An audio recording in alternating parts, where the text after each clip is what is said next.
Jangan lupa untuk subscribe dan nyalakan lonceng notifikasinya. Terima kasih pemirsa, masih kembali lagi di Newsline. Masa pensiun seharusnya bisa dinikmati dengan damai dan sejahtera. Namun mempersiapkan dana pensiun belum menjadi prioritas utama ya sepertinya bagi masyarakat Indonesia.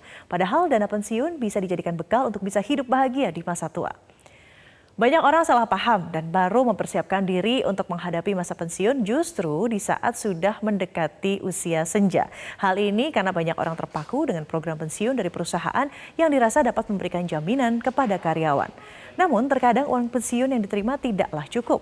Karena jika hanya mengandalkan tunjangan pensiun dari perusahaan, hanya sebagian kecil impian di masa tua yang dapat terwujud. Sehingga diperlukan dana tambahan untuk mempertahankan gaya hidup mungkin. Jangan sampai di masa tua dihabiskan dengan tetap bekerja karena tidak ada persiapan saat masih muda.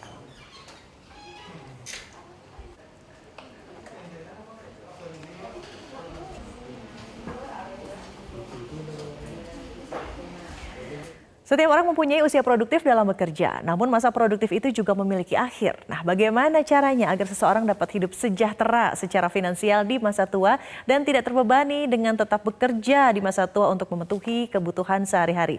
Kita akan langsung menanyakan dengan perencana keuangan Baren Mohadin. Selamat sore, Mas Baren. Selamat sore, Mbak Widya. Sehat-sehat, Mas Baren. Alhamdulillah sehat badan, sehat mental, dan juga sehat keuangan. Nah itu yang paling penting tuh, sehat keuangan di masa tua. Jadi sebetulnya agak terlalu dini tidak sih bagi mungkin usia 20-an yang sedang menyaksikan, usia 30-an untuk mempersiapkan dana pensiun. Idealnya untuk mempersiapkan dana pensiun itu di usia berapa sih? Pertanyaannya sangat bagus sekali dan ini juga banyak sekali orang yang seperti Mbak Widya tadi sampaikan, mereka abai dengan mempersiapkan dana pensiun mereka. Lalu tiba-tiba tinggal 2 tahun lagi, mau masuk masa pensiun, terus kemudian kaget, wah ternyata yang dibutuhkan itu sangat-sangat besar sekali. Sedangkan di masa pensiun sudah tahu kan, kita sudah tidak bekerja lagi, kita sudah tidak produktif lagi, sedangkan kebutuhan-kebutuhan masih tetap harus kita bayar gitu ya.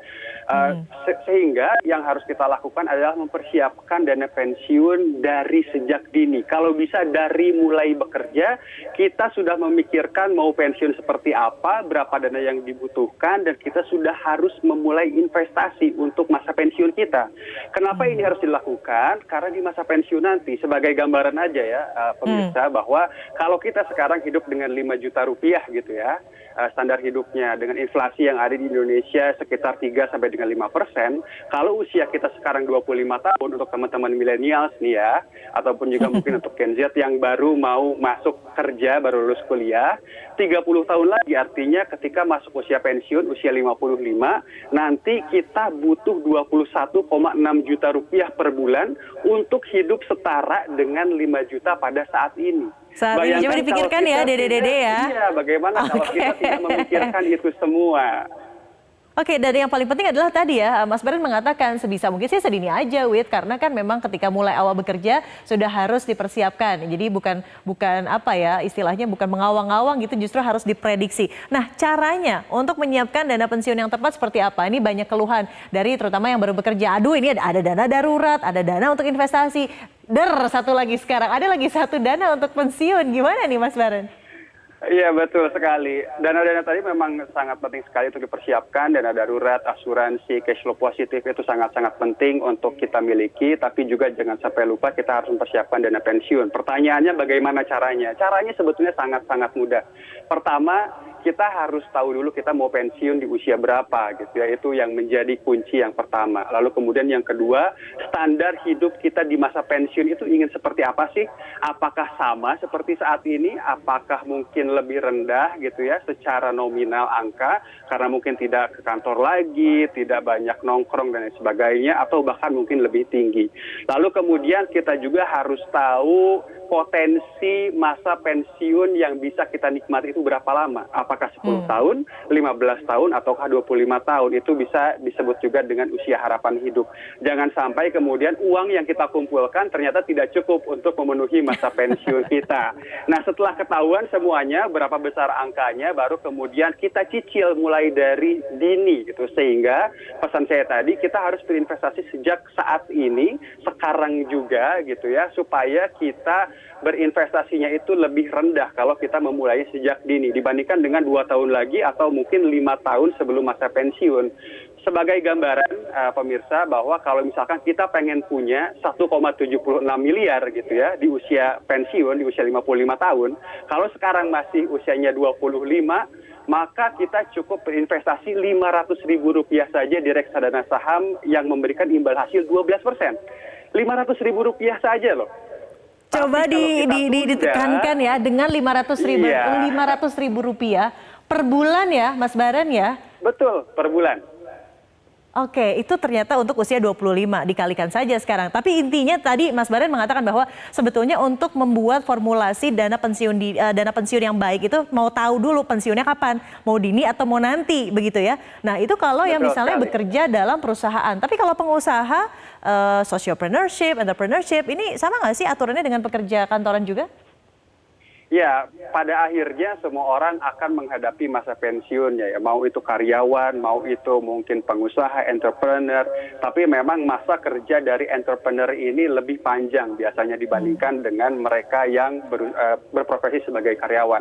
Kalau karyawan mungkin ada batasnya usia 55, mungkin untuk dosen, guru besar di usia 60-an gitu ya, profesor. Tapi untuk entrepreneur biasanya mereka akan tiba masanya nanti ketika mereka akan mendelegasikan usahanya mereka kepada keturunannya, mungkin kepada anaknya, kepada cucunya dan lain sebagainya. Nah itu tadi harus dipersiapkan dengan baik sehingga yang dipersiapkan bukan hanya dana pensiunnya saja tapi juga kelangsungan bisnisnya, dan harus dipastikan juga bahwa penerusnya ini memiliki kemampuan, kapabilitas untuk melaksanakan usaha sebaik dia yang mana dia mungkin sudah melakukan ini berpuluh-puluh tahun. Jadi pastikan tidak hanya untuk diri sendiri tapi juga untuk penerusnya bisa meneruskan usahanya itu tadi. Dan satu lagi ini ya untuk teman-teman yang atlet. Nah ini teman-teman atlet masa produktivitasnya itu tidak banyak gitu ya. Mereka mungkin pensiunnya itu di usia 35, 40 itu udah masa senja. Harus memikirkan juga mereka pensiun mau ngapain. Apakah mungkin jadi pelatih ataukah jadi komentator dan lain sebagainya. Jangan sampai masa pensiunnya ketika masa jayanya turun mereka juga kesulitan secara keuangan, sehingga kemudian banyak juga kan kita mendengar atlet yang di masa pensiunnya mereka memiliki kondisi ekonomi yang memprihatinkan. Jangan sampai itu terjadi kepada teman-teman semua. Oke, atlet dan pekerja seni mungkin ya, Mas Baran, sering juga kita mendapati story seperti itu. Lalu sekarang perbandingan atau apa ya namanya, pembagian persentasenya, katakanlah kita punya penghasilan 5 juta deh ya, Mas Baran, kita berandai-andai. Kita memiliki penghasilan 5 juta, lalu berapa persen yang idealnya dialokasikan untuk dana darurat, investasi, dan juga dana pensiun? Lagi-lagi si dana pensiun ini berapa ya dari angka 5 juta itu? Oke, pertanyaan yang sangat bagus sekali dari Mbak Widya, dan ini saya yakin juga jadi pertanyaan banyak orang. Kita bisa gunakan metode yang namanya 50, 30, dan juga 20. Apa itu metode 50, 30, 20? 50 itu adalah 50% dari penghasilan kita, itu kita gunakan untuk kebutuhan sehari-hari. 30 adalah 30% dari gaji yang kita dapatkan per bulan itu untuk bayar cicilan. Dan 20% artinya untuk sesuatu yang sifatnya finansial dan juga spiritual. Jadi zakat dari situ, sedekah dari situ, dan juga investasi dari situ. Nah, dana pensiun dari mana? Dana pensiun dari 20% yang tadi saya sampaikan itu tadi. Jadi kita bisa 10% untuk sosial atau spiritual, dan 10%-nya lagi untuk finansial atau untuk investasi.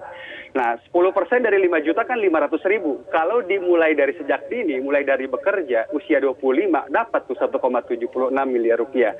Tapi kalau kemudian kita tunda, maka kita butuhnya menjadi mungkin 1,5 atau mungkin 2,5 juta untuk mendapatkan nilai yang sama. Sehingga jangan tunda untuk investasi supaya kita pun juga bisa mencapai dana-dana yang lain. Karena ketika kita baru mulai bekerja, mungkin belum menikah. Tapi kalau sudah jalan bekerja 2 tahun, 3 tahun kita menikah, punya anak, kita harus panjang lagi tuh, ada pendidikan ya kan. Oke. Tapi ya Mas Baran, kalau misalnya sekarang yang sedang menyaksikan, ya saya udah telat nih, saya usianya sudah justru mendekati masa-masa pensiun gitu. Apa yang bisa dilakukan dalam waktu dekat? Apakah langsung membuat investasi? Ya udah oke, ini untuk dana pensiun tiba-tiba 40% gitu dari gaji yang sekarang, karena panik nih begitu mendengarkan pernyataan dari Mas Baran. Apa yang harus dilakukan bagi teman-teman yang mungkin sedikit terlambat dari usia yang tadi disarankan oleh Mas Baran untuk memulai investasi di dana pensiun? Oke, yang pertama yang bisa dilakukan adalah ketahui di tahun berapa Bapak Ibu sekalian akan pensiun gitu ya. Ketahui juga usia sekarang berapa, telat itu kan bisa jadi sekarang usianya 35 atau mungkin ada yang usianya 50 gitu ya. Kalau yang usianya 30, 35 masih ada waktu untuk pensiun, untuk investasi untuk mencapai dana pensiun tadi. Tapi kalau tinggal 5 tahun lagi, tinggal 2 tahun lagi, yang perlu dilakukan pertama kali adalah mapping aset terlebih dahulu. Ketahui kita punya aset apa aja nih, karena pastinya selama kita bekerja itu kan kita dapat uang, kita udah nabung, mungkin ada yang beli sawah, ada yang buka kontrakan gitu ya, dan ada yang buka kos-kosan.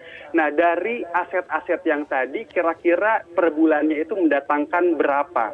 Nanti di masa pensiun dari kantor bisa ngasih berapa. Itu dijumlahkan semua, kira-kira cukup atau enggak. Kalau cukup berarti selesai, case close, nggak usah pusing-pusing lagi mikirin ngumpulin dana pensiun. Tapi yang jadi PR adalah kalau belum punya aset, terus kemudian juga belum punya aset produktif dan lain sebagainya, maka yang harus kita lakukan adalah kita harus mulai menyisihkan sebagian dari gaji yang kita dapatkan, tapi jangan dialokasikan kepada sesuatu investasi yang bersifat agresif. Kita bisa pilih yang konservatif atau moderat seperti tabungan, deposito, atau obligasi, mengingat jangka waktunya juga tidak lagi panjang. Oke, ini juga yang menjadi trending, banyak sekali pertanyaan terkait juga kaitannya dengan pandemi COVID-19. Banyak juga teman-teman yang sedang bekerja dalam sebuah perusahaan lalu dipaksa begitu untuk melakukan pensiun dini. Apa yang harus dilakukan nih Mas Baren jika situasinya seperti ini? Oke, yang pertama adalah ketahui dulu gitu ya, lagi-lagi aset yang kita miliki apa saja, lalu kemudian juga kita dapat pesangon berapa dari kantor yang kemudian menawarkan kita pensiun dini gitu ya. Biasanya kan pensiun dini itu tidak akan tiba-tiba, tidak akan kemudian 1 bulan kita dikasih tahu bahwa bulan depan kita harus keluar dari kantor tersebut. Biasanya ada jeda waktu 2 sampai dengan 3 bulan. Nah, dari jeda waktu 2-3 bulan tersebut kita harus mengalokasikan dan memastikan dari aset kita ini ada sebagian dana yang memang kita gunakan untuk melanjutkan kehidupan kita setelah masa pensiun itu dimulai. Masa pensiun dini itu dimulai atau setelah pekerjaan dari kantor sebelumnya itu berakhir gitu ya.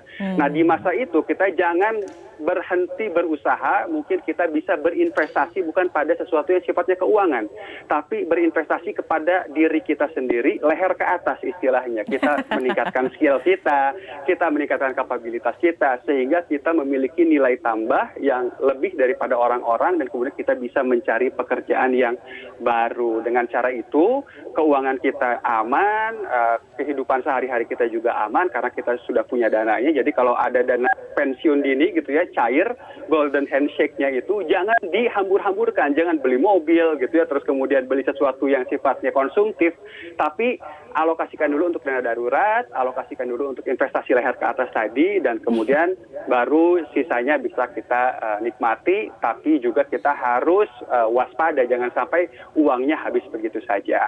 Iya, sustain begitu ya. Kalau kata anak zaman sekarang jangan ngadi-ngadi. Mentang-mentang ada jumlah pesangon begitu yang dijanjikan, itu pun juga kan kembali ke kebijakan perusahaan ya. Tidak semuanya sama. Betul. Dan lagi-lagi adalah tadi yang paling penting, investasi dari leher ke atas.